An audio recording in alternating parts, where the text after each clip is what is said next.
Alors, je vous présente cette chaîne de Manuel Régnier. C'est un petit trésor que j'ai découvert hier soir avec des interviews de gens qui ne sont pas perchés et qui sont dans la réalité, dans la vraie vie, et qui vont vous donner des paroles vraies. C'est authentique, c'est simple, c'est la simplicité. Écoutez juste quelques minutes frère Benoît Billot qui enseigne la méditation. Alors voilà comment est-ce que ceux qui ont installé dans leur vie cette pratique de la méditation silencieuse et sans objet, voilà comment on peut vivre ce qu'on appelle la gestion des pensées, qui est évidemment extrêmement importante. On appelait ça autrefois les distractions.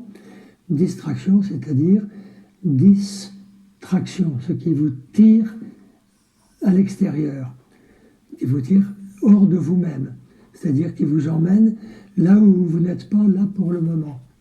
Vous êtes présent de corps ici, mais votre pensée vous fait vivre ailleurs. Et c'est pour ça qu'il est tellement important de pouvoir revenir à l'ici et au maintenant. Et lorsque je dis sans objet, qui est une expression très fréquente dans le bouddhisme zen, sans objet, c'est-à-dire je ne médite pas à partir d'une parole du Seigneur, je ne médite pas à partir d'une icône ou d'une bougie que j'ai pu installer quelque part dans ma cellule, je médite sans rien d'autre, sans autre support que la discipline du corps et la distance à prendre par rapport aux pensées. Distance à prendre qui est évidemment très importante parce que c'est cela qui me permet peu à peu de me libérer. Et il y a des pensées qui sont souvent obsessionnelles, qui reviennent sans cesse.